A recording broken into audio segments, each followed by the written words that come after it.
닥터하우스에 오기 전 체험단의 비만 정도와 건강 상태를 정확히 알아보기 위해 여러 가지 검사를 진행했는데요.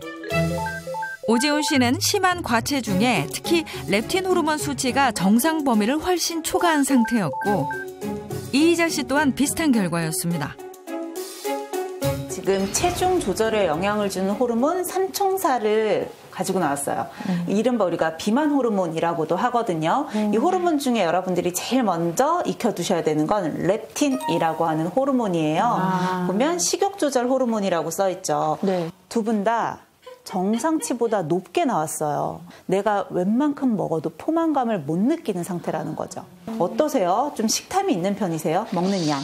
어렸을 때는 폭식증이 있어서 정말 아침부터 저녁까지 먹었던 것 같아요. 거의 쉬지 않고 그냥 계속. 그러니까 제가 막 한 30, 40kg, 50kg까지 쪘을 때는 뭐 하루 종일 아침에 시작해서 저녁에 눈 감을 때까지 먹었다고 생각하면 돼요. 왜냐하면은 약간 우울증도 있어서 조금 그게 위안되는 그런 부분이 있더라고요. 그래서 목까지는 꼭 차 있어야 돼요.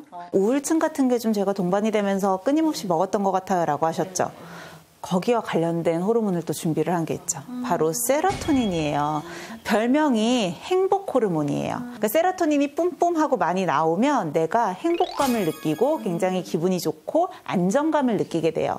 근데 반면에 세로토닌이 너무 줄어들게 되면 불안하고 우울하고 그러면서 폭식을 하게 되고 음식을 계속 먹으려는 경향이 생겨요.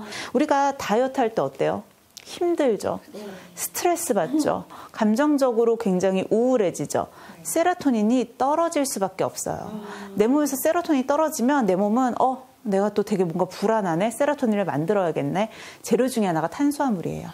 그래서 세로토닌이 부족한 사람들이 특징적으로 찾게 되는 게 탄수화물, 당 이런 것들을 더 많이 찾게 되고 탄수화물 중독을 유발하는 원인이에요. 그래서 여러분들도 이 세로토닌을 잘 조절을 해야지 체중 감량이나 비만을 예방하는 데 더 도움이 될 수가 있어요. 실제 한 연구에서 종일 활동이 없는 게으른쥐에게 세로토닌이 증가되는 약물 투여 시 다이어트 세포와 활동량이 증가하고 체중이 감소되는 결과를 확인할 수 있었습니다.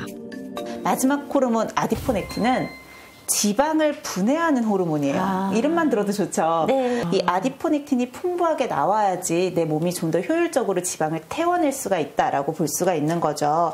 근데 이 아디포넥틴 같은 경우는 여러분들이 운동할 때 적당량의 유산소 운동을 할 때 특히 많이 나오는 호르몬이거든요. 이렇게 체중 조절에 영향을 주는 3가지 호르몬에 대해서 알아봤는데요. 근데 사실은 3가지 호르몬은 단순히 비만만 연관이 있는 게 아니고요. 각종 질병이랑도 아주 밀접하게 연관이 있거든요. 여러분들이 지금 이 호르몬의 불균형이 온 상태잖아요. 건강은 어떠세요? 어떤 질환이나 질병 같은 거 진단받은 게 있으세요? 얼마 전에 이제 당뇨랑 고지혈 진단을 받았거든요. 당뇨도 진단받으세요? 네, 약도 드세요? 예, 약도 먹고 있어요. 희자 씨는 어떨까요? 저는 그중에서 고지혈증이에요. 네, 한 5년 정도 됐어요. 약 먹은 지. 역시 네. 약을 드시고 계신 상태이시고요. 특히 렙틴이라는 건 몸에 있는 염증을 유발하는 것과 굉장히 밀접하게 연관이 있어요. 염증이 오래되면 만성화가 되죠. 그러면 암으로까지도 번질 수가 있다는 거거든요.